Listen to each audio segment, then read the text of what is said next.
does the junkyard salvage title burn victim Pro XP motor run? Unfortunately, hola, welcome back.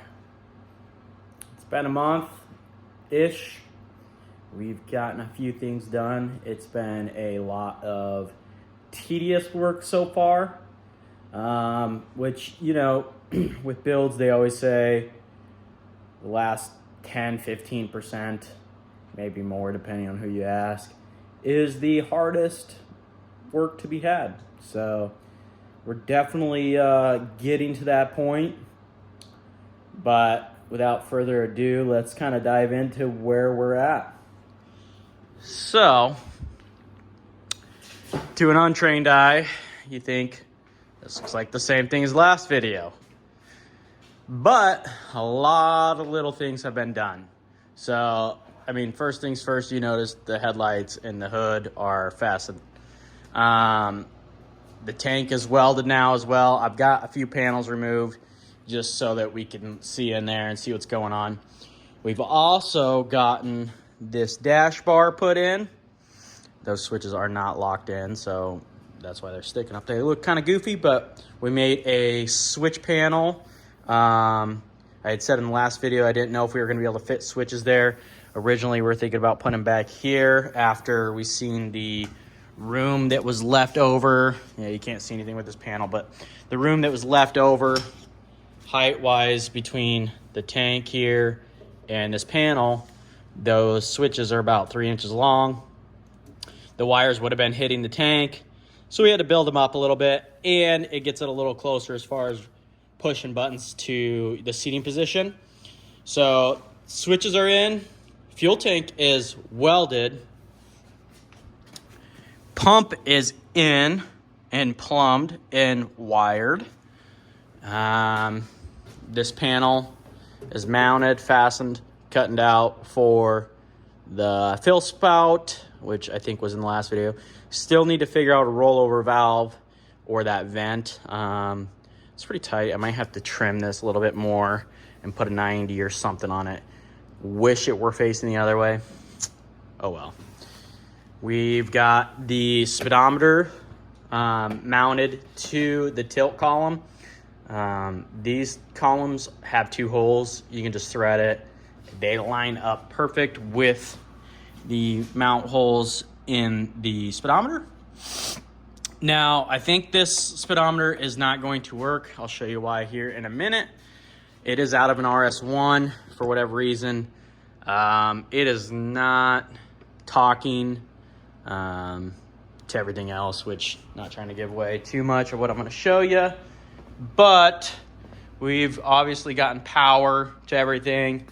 Ride command, we mounted it. It is going to be right there. We built this little metal mount for it, I guess you'd say. The wires are routed through there, down underneath.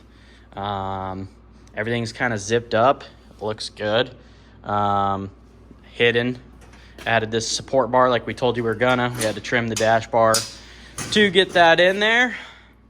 But that is gonna keep this bar from getting pushed in case of a rollover. We've got the fuse box mounted up there.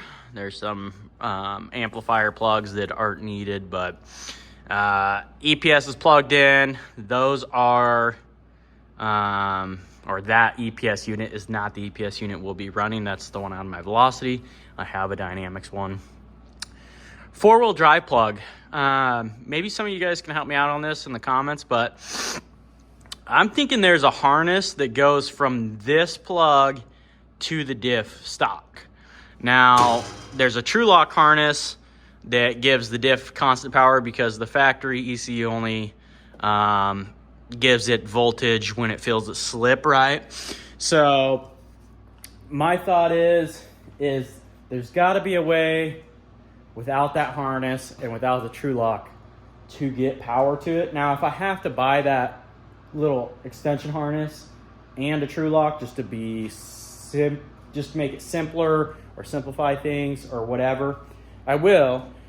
But I'm just a little unsure. There's got to be a harness in between that plug and the diff that I'm missing. Because like I said, the True Lock is a jumper harness, different switch that you send 12 volt to constant. So let me know in the comments what you guys think, but that's kind of where I'm at with it.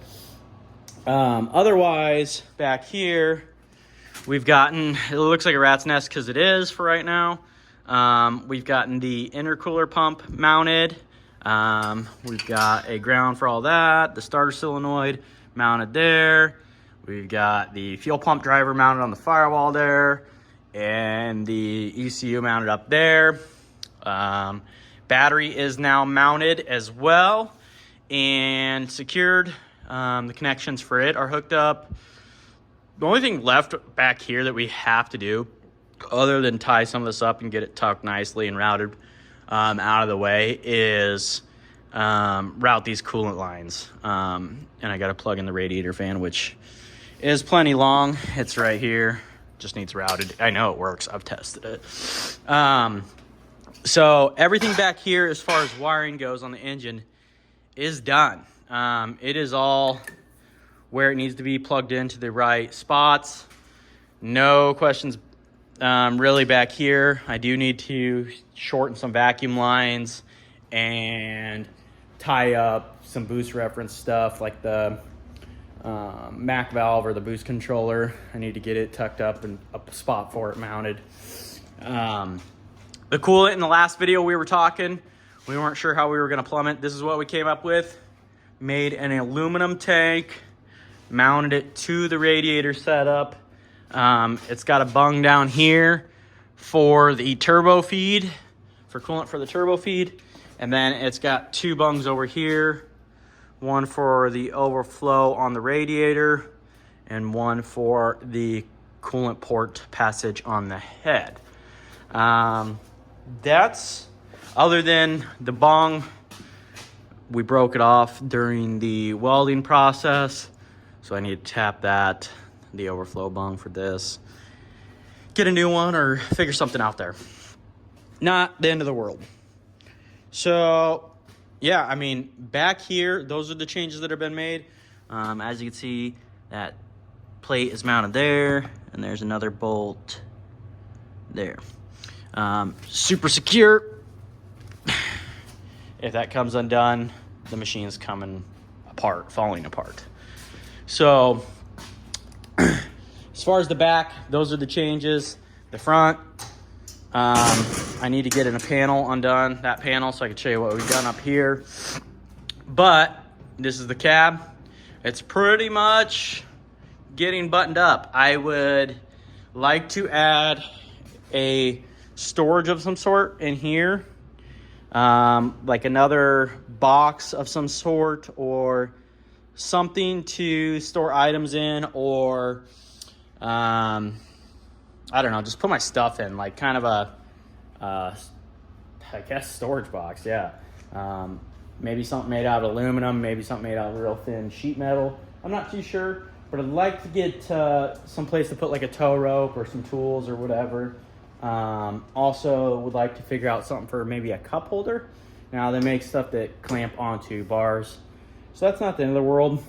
I can always extend this panel back here to the firewall. There is enough room to where if I had a, 3-inch, 2-inch, whatever hole in it for a cup holder, that would work there too. So got the paneling here for this, needs trimmed for the wiring. I'm gonna pop this cover off so I can show you underneath the hood.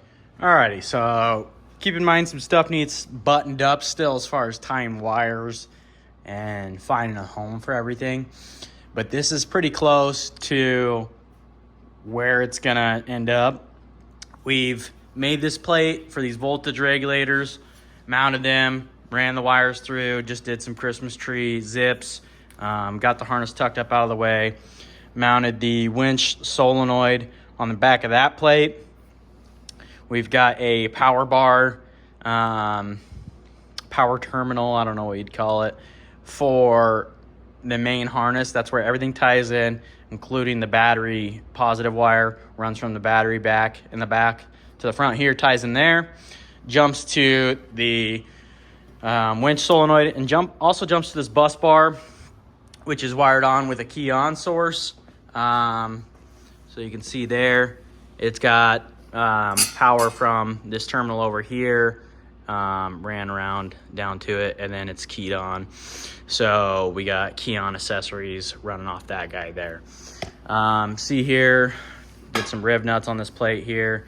These harnesses are ran through here. We wired in these pods into the factory harness.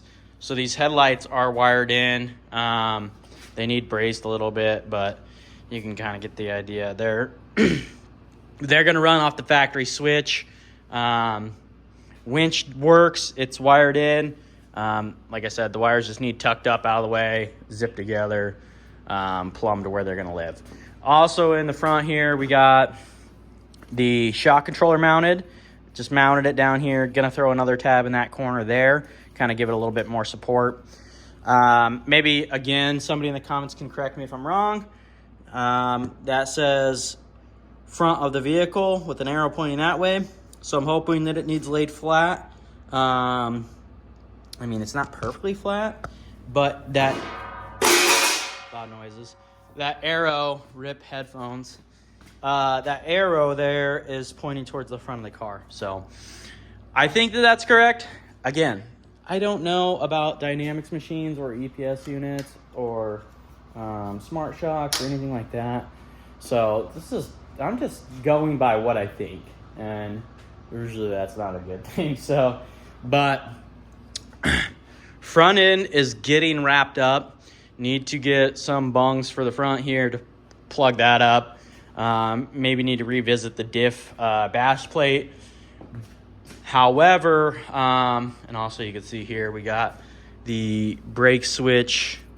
The wires are zip tied together, right? Or pinched together, but we got the brake booster switch plumbed as well. There's just no brake pressure. So to try to start it, you got to either jump that plug, or which we extended that wire. So we're just touching the wires together to get connection, because obviously we don't want to put brake fluid in it. It's going to get all blown apart. These machines will not, if you're not familiar with razors, they will not start if they don't see brake pressure. So if your master brake cylinder switch goes bad, this guy right here, your machine will not start because it doesn't see brake pressure and doesn't want you driving a vehicle that doesn't have brakes. So if you're in the trails or whatever and you're cranking and cranking and cranking and the thing won't start, you can unplug this, take a paper clip or something and jump the terminals on the harness side and see if that fixes your problem. If it does, then it's just that bad sensor. But now to the point of this video, does the junkyard salvage title burn victim Pro XP motor run? Unfortunately, we have slaved away on this for several months. Got tons of money in this thing, tons of time. That shifter's a little stiff, but yeah, we put in tons of time, effort, and money into this thing. Bought this motor off a guy on Marketplace, not knowing the true condition of it, just knowing that it was in a fire and it was dirt cheap. For the transmission, engine, and an RS1 diff that mostly is in this machine. I took another one that I blew up and pieced two together because that burned one needed a cover and some other things, but we bought it super cheap, that whole combo, for like $3,100, $3,000, $2,800, somewhere in there, which is a pretty good deal. If you guys are in the market for an engine, I think you can pay that without the transmission, without a diff alone. Now, we did have to spend quite a bit of money. I think I probably had another, call it $700, $800, maybe even $1,000 and sensors that were burned, wires that were burned, and seals, resealing this thing. So we get to this point of having this thing assembled. We started wiring. We've got fuel to it. I mean, here, I'll just show you. So we've gotten to this point. So I'm gonna kick the key on here. You can hear the fuel pump prime. Cluster's on. Ride command's coming on. So here's what we get.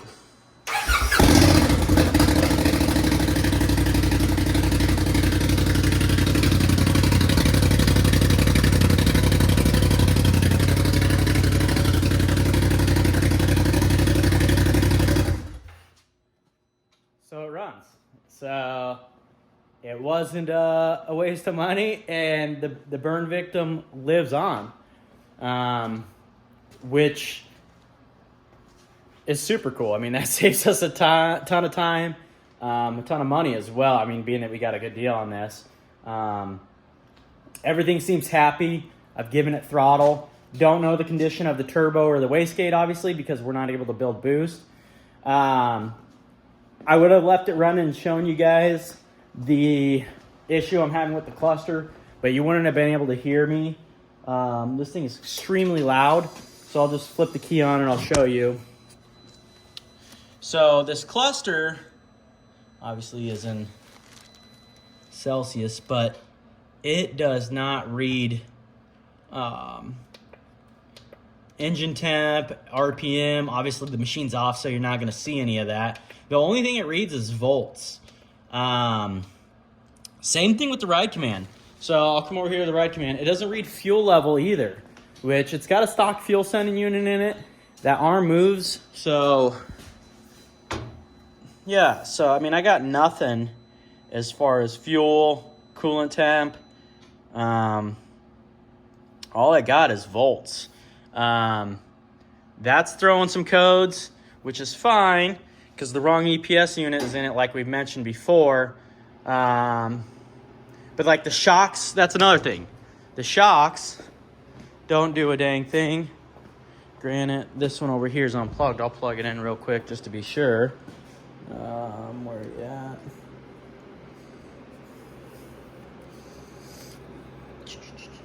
Here it is. Let me grab an extension real quick. So yeah, all the shocks are plugged in. But yeah, this button here does nothing. And it should do something even with key on. Granted, maybe with all these codes in it, which, let's see what they're showing. 1071, 520-207, 51-6106, 51-6117, 52-0230. That's it. Got 5 stored codes. I'll look those up off camera, but I don't think that this is quite talking to that. Did you see that? It just reset. I think this cluster's bad. That's what makes me believe that. But I don't think that's quite communicating the way we need it to for the ride command to work. Also to have everything else communicate as far as the shocks and diff and stuff like that. But yeah, there's the headlights. We are going to do rock lights as well in every corner. There's some LED strips, but those are wired into the factory switch. That's on the low beam. Obviously the taillights are lit up because that brake sensor switch is hooked together. But yeah, we're finally, I think still just resetting. We're finally getting somewhere. As far as the wiring goes, it's 90% wired. Got to do something about that diff. Got to do some rock light stuff. Got to tie up some in the rear there. But I mean, it runs. The switches all work. As far as I know, like I said, the ride command won't come on and the diff isn't wired, but the 2 switches we have in there work. winch, and headlights. So yeah, I think next step, I really want to get this thing welded. I'm going to insert a photo now of why I want to get this thing welded. So check this out.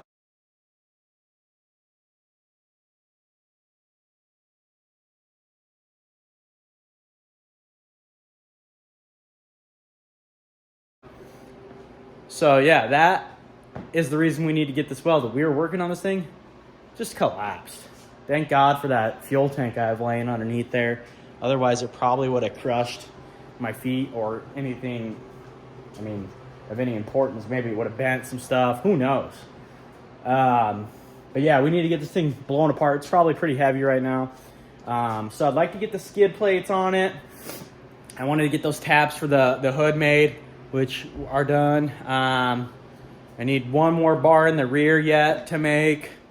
I need to do some gussets some places too, but I need to get a matching bar like there over here installed. I've got new taillights for it. Like I said, we need to do something there. Not that big of a concern right now, but I want to get a skid plate on it or some sort of mounting. I need to go get some UHNW or something comparable as far as a skid material goes. But yeah, I'm rambling. Need to get to a point where I can blow this thing apart and fully weld it. And then from that point, anything that needs added, we'll just weld through at that point in time. You know, there's just a lot of spots that you can't get to, say, with this thing fully assembled. So blow it all the way apart, weld everything that needs welded, and then from that point forward, weld out everything we do. We didn't want to fully weld it right away just because, like I was explaining to my buddy, everything we've touched on this machine, we've touched probably a dozen times over and over and over and over. That's part of fabrication. You do something 3-4 times. I mean, even when you're making it, you install it to take it out to whatever. You guys get it. If you guys do it, you know. But we're chasing the end of this here. It's currently January 28th or something like that. It's very close to being February, which means if I want to take this thing to Utah, Sand Hollow in March, I'm going to have to hurry up. I really want to have it tested. So I'd really like to be done by the end of February. Send this thing to Tuttle Creek. You've seen us out there before, seen us down there. We've done videos. I'd like to do a trial run. I mean, as far as some of the important things that have to be done before then, we've got to figure out the shocks, make them obviously set ride height, but make them work first of all. We've got to get that old or the new EPS unit in it. We've got to figure out the coolant system, make sure that the way we have it routed is going to work, finish plumbing it. Most of the stuff's there. And then we got to button up the brake lines. Otherwise, weld this thing out and it should be ready to go for a trial run. I mean, I'm not really, in case I'm missing something, I don't know, but we'll find out. But that's going to do it for this video. Hopefully you guys are excited as I am. It's getting close. We're on the tail end of it. And hopefully the next video is maybe you'll see this thing moving under its own power. It could right now, just with everything being tacked and there's no fluid in the diff or the transmission. Not the smartest idea in the world, being that it already tried to move itself. So stay tuned for that video. It's coming. We'll see you guys next time.